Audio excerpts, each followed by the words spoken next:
Butterfly. The code, the brand, the lifestyle.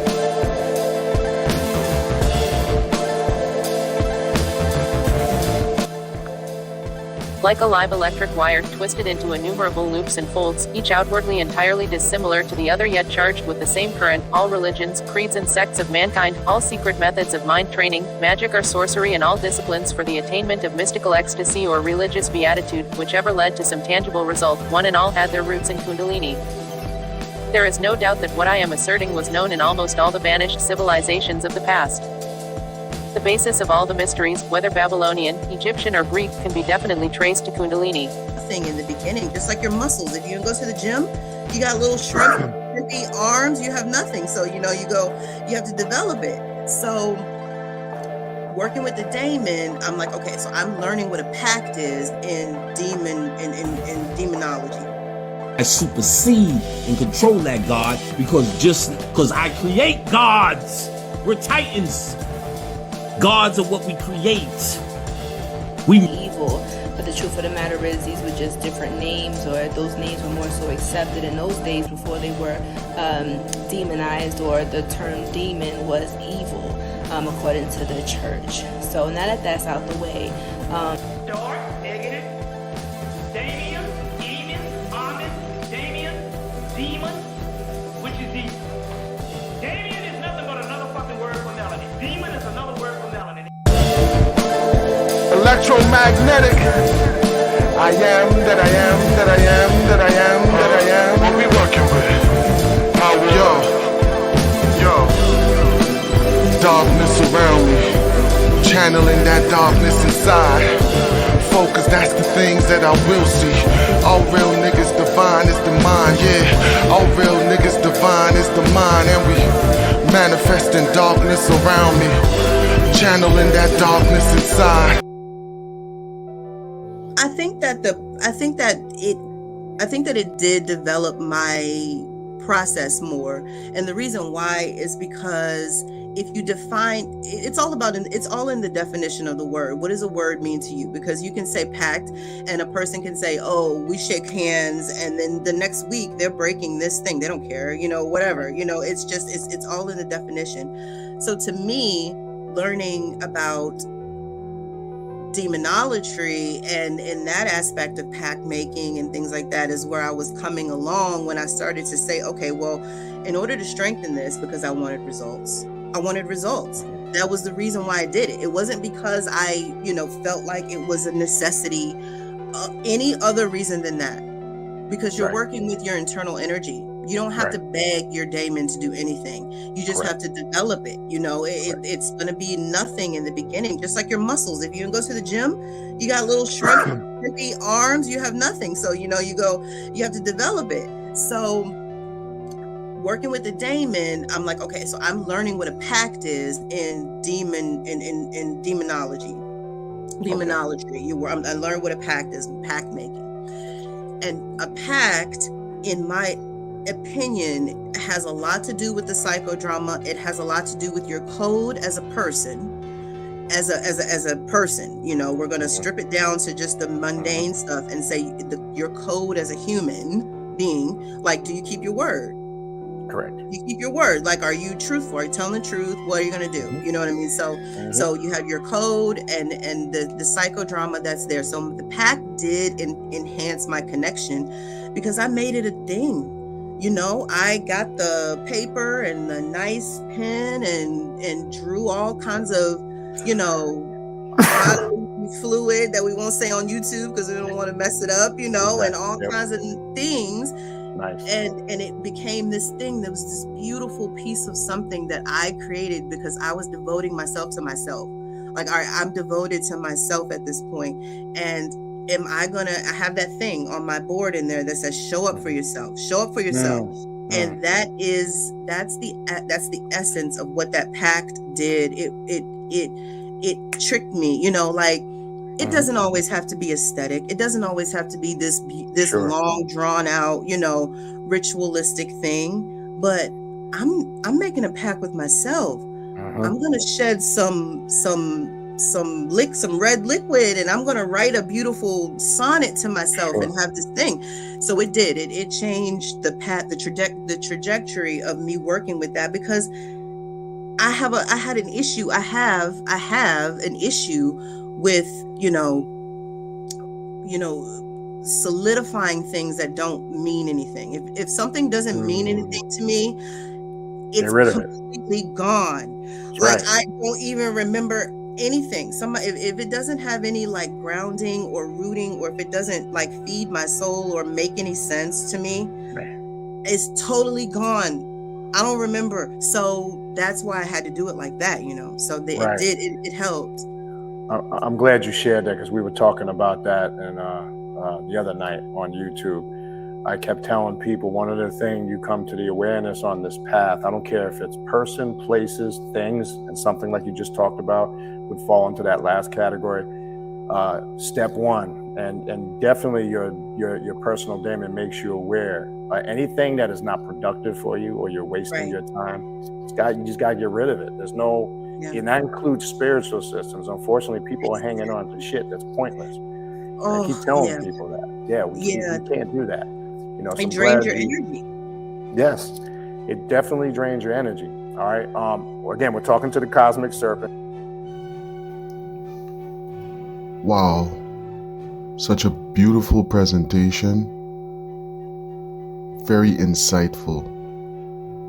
She's basically letting you know that it's an individual journey to interact with your personal demon. It's an individual thing. Like, yeah, I could tell you a couple of cool things that I did, but ultimately, you'll never be able to duplicate it exactly like I did it, so you'll still have your own spin. Every person here is divinity. Every person here is moving in their divinity. But it's up to us now to step beyond these words, these spells that society has given us to define our reality. Demon, spirit, God, whatever it might be. And know that all the time, whatever the word is, whatever the vernacular might be, it's always speaking about you. I am that I am. It's always you. So you're just working with aspects of yourself, aspects of your own divinity, aspects of your own holistic, primordial, divine, present awareness. It's always you. It's nothing separate from the all. So when you hear about demonic integration, don't go all sci-fi and horror movie and thinking that it has to be something spooky. No. It could be if you want it to be like that, but ultimately, it's just you and the way that you choose to interact with dimensions of yourself that you might not be aware of or remember presently. But ultimately, it's just you dealing with you. And you see how eloquently and how beautifully the cosmic serpent gave that information? It's that simple, but a lot of times persons gotta move beyond the fear. A lot of times persons gotta step beyond the religious perspectives of what the demon is, of what the spirit is. And we now have to come within ourselves and start to understand that it's just parts of ourself that we're working with. It's always been us. That's why shadow work is important before you step in to demonic integration. And demonic integration is, to be honest with you, an aspect of shadow work, but an aspect of shadow work that you would get to, let's say, in the latter parts of working with the shadow, right? But ultimately, demonic integration, shadow work, ancestral veneration is all the same thing, technically at the core, but these spells gives it different understandings and makes us think that it's something separate.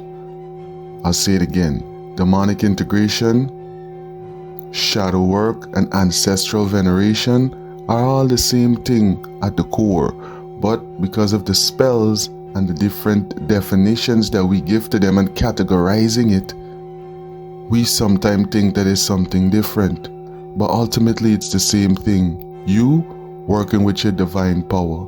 Now, let's hear Brother Panic's perspective on working with spirits, working with demons, and working with the aspects of your own power. Let's hear Brother Panic speak on it. We heard the Cosmic Serpent give a beautiful delivery. Let's hear the Panic deliver on it now. Spirituality, so I didn't know to buy into that intuition or that message that I got from her Orishas.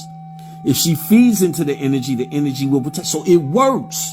Don't think it doesn't work. Let me say that too.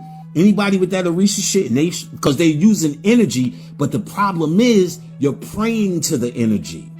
The difference between what I do or what I try and what many folks do, as I found out at this deity party that just came from, the difference is that we use the energy. I use a fork. I don't pray to a fork. I use my remote. I don't pray to my remote. I don't worship my remote. I don't dress up a certain kind of way because of my remote.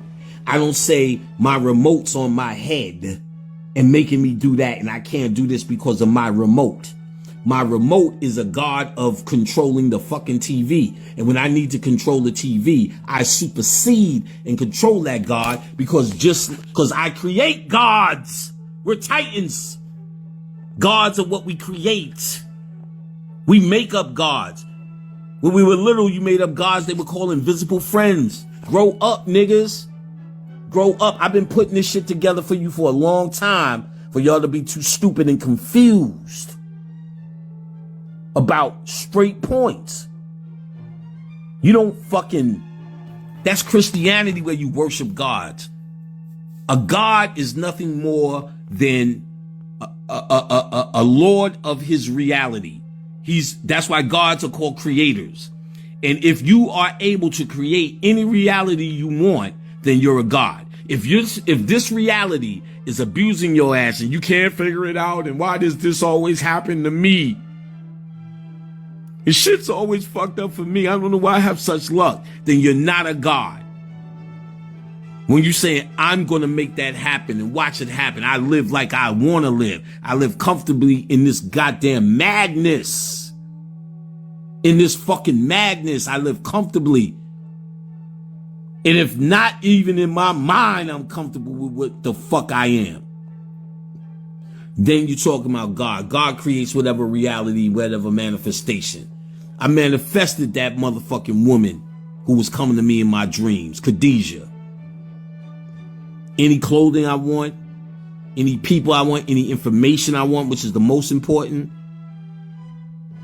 And I don't want much or need much. And what you need and what you choose to need and what you choose to want is up to you because you're God. If you're praying to anything and some man is telling you you're going to have a fucking fucked up funeral and you choose to believe that, you need to question who you are.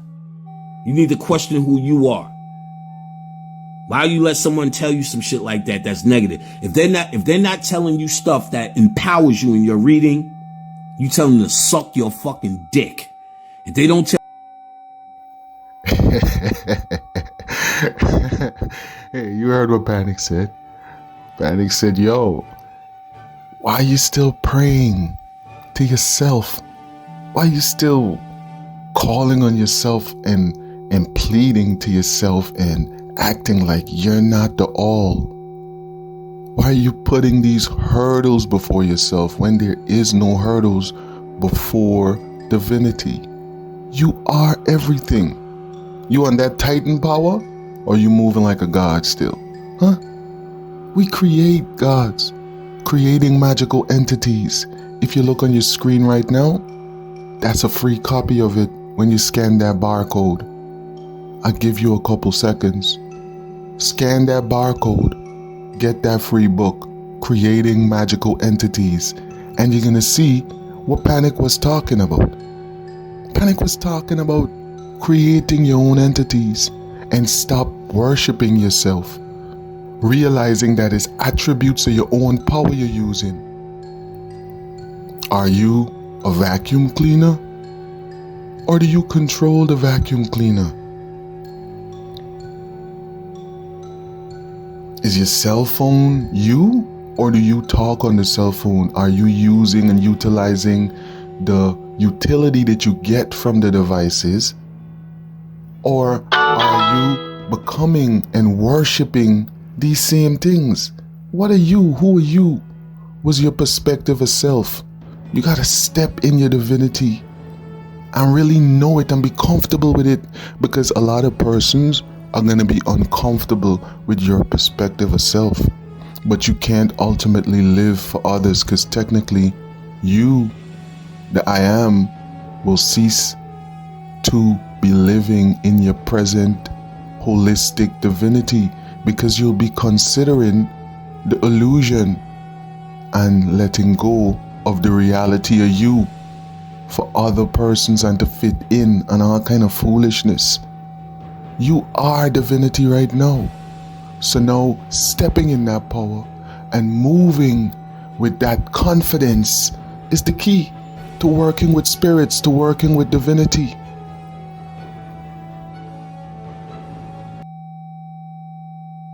Okay, and before we go into this, I want to first explain to you that a jinn is not evil, that we've been conditioned to think that jinns, spirits, and these entities on the other side are evil, but the truth of the matter is everybody is born with a jinn. They're also known as genie. A woman is born with a Juno and a man is born with a genie. These are supposedly our spirit guides that are put here to guide us along our journey. Somewhere along the lines, religion came into place and they pretty much labeled all jinn or demons evil, but the truth of the matter is these were just different names, or those names were more so accepted in those days before they were demonized, or the term demon was evil according to the church. So now that that's out the way, evil, but the truth of the matter is these were just different names, or those names were more so accepted in those days before they were demonized. A particular spirit came to me, a wise spirit. He said, you know what I don't understand about humans? He says humans would rather look everywhere else but inside of themselves to find the answer. And so at first I was like, what do you mean? What makes you say that? He says, well, think about it. He was like, since the beginning of time, he was like, humans are always constantly searching. He says that humans are always constantly searching and that humans are always looking for answers outside of themselves. He says, think about it. Think about all of the philosophers and the scientists of your time, right? He was like, humans would rather build all of this crazy ass technology to go out into space and find out the meaning of life rather than to look within themselves and find the exact same answer. It's always been you. It's never been anything else. It's been you all the time. All the jinns, all the demons, all the spirits, all the entities. It's you unfolding in many different aspects, many different angles of so-called light, many different dimensions of your own divinity. It's always been your present divine awareness. It's never been anything different. All is spirit, all is mental, and the universe is the same. You are technically everything that you're seeing in front of you right now, but it's just different aspects of yourself. So when we're tapping into these spirits, when we're tapping into the demons, when we're tapping into the gods, orishas, whatever you want to call it, it's just an aspect of yourself that you're working with. And by the end of the video, hopefully, you would have exhausted most of the points that would help you to understand this, or would help you to remember this. So let's get in to Bobby Hemmet. Let's hear what Bobby Hemmet has to say on the concept of working with spirits, working with entities. Let's get right into this one. You know what I'm saying? We got to open it too, but piss come out of that shit. So, you got the real deal opening, which is the gateway for the demonic world. You are negative, dark, negative, Damien, Amen, Amen, Damien, demon, which is the... Damien is nothing but another fucking word for melanin. Demon is another word for melanin. If you study the ancient science and not doggone religion. Demon comes from the word Damien. The word Damien in Egypt is Amen or Amen. Hidden substance. In Greek is Damien, which and also in Rome is genie, and in Islam or Arabia is jinn. The jinns is melanin. We'll go into that in a minute, how they had to turn this whole underworld around so you turn against yourself. So when you worship, when you talk against Satan, you're talking against yourself in those particular churches. That's why they got one on every block. But we'll get into that in a few minutes, and we'll challenge anybody to think you know this shit. But because you can't come with no bullshit religion. Religion is false. All of it. So whether you're a Muslim or a Christian or a Jew or what have you, if you're not dealing with its esoteric components, you're in falsehood. Fuck the dumb shit. Bottom line, and you can't integrate the damn two or thinking of no man running around no 2,000 fucking years ago who did not exist. Remember, sublime mythology makes grotesque history. So these metal scenes and these things is nothing. That's why they got one on every block. But we'll get into that in a few minutes, and we'll challenge anybody to think you know this shit. But because you can't come with no bullshit religion. Religion is false. All of it. So whether you're a Muslim or a Christian or a Jew or what have you, if you're not dealing with its esoteric components, you're in falsehood. Fuck the dumb shit. Bottom line, and you can't integrate the damn two or thinking of no man running around no 2,000 fucking years ago who did not exist. Remember, sublime mythology makes grotesque history. So these metal scenes and these things is nothing but in the alchemical component of melanin. So when the brother came and said, well, you know, these things, these women, I said, yeah. I said, what's up? Why? He said, look, I got a brother that basically, he lost his job. And he didn't have no money, but he still had his woman.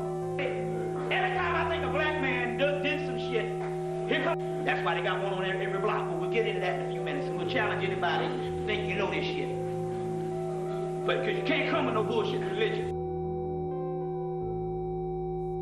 So we're moving beyond the foolishness. We're moving beyond the illusion, beyond the veil. Because we realize that that's just a level to understanding, to remembering our present divinity. That's just a level. So we're not going to stay at the level where we're just looking at everything literally when we read it in these so-called religious texts. We understand it is teaching us about aspects of our own divinity. We understand that electromagnetic energy, aka Kundalini, is at the core of all of these so-called religions, which means that just like Bobby pointed out, you got to go back to positive and negative pole. So we understand that the demonic realm is pretty much originating from the negative pole, which is the darkness from whence cometh the light. So we now see that the demonic realm is actually dealing with that original primordial feminine energy, right? Just like we would understand when we investigate it more in these occult esoteric texts that's talking about it. It's such a beautiful thing when you understand yourself. It's such a beautiful thing when you start to realize that there's nothing to be afraid of. There's no darkness, there's no spookiness about it. It's always you. Even in the light, because the light only came out of the darkness, it's just an aspect of the darkness. It's always you. Ain't nothing different. It's the spells, the words that we've been given to define this reality that we so-called live in, that makes us think that there's this illusion of separation. You see, the moment we start to speak, The moment we start to use grammar, the illusion begins. And it's such a hurdle for you to keep focus most times when you're using this English, because remember, you have to have a subject and an object. And as long as you do that, you create the illusion of separation, because guess what? Technically, you are the subject and the object. There's no split. So you're technically speaking with yourself, but because of grammar, spells, and the veil of numbers, we think that there's a whole lot of things going on around us, and there's a whole lot of different persons, and there's a whole lot of interaction going on, but technically, it's one divine entity interacting with itself ultimately. So when we're dealing with these entities, we're only dealing with aspects of ourself. 4 presenters that did a very masterful job, a scholarly job of presenting this information in such a concise way. And they came together to unify and to bring this point home so that we could start to understand how to deal with our holistic energy.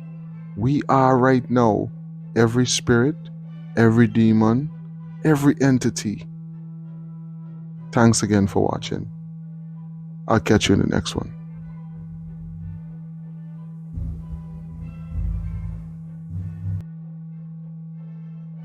Moss ass, nigga. Now don't lie, I ain't gonna lie. I took 2 big ass teaspoons of sea moss today.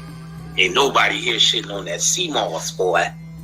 That shit make you feel like a nigga. And then I made a whole goddamn beat. You heard? I was like this. I made all that shit this morning, nigga, before you got here.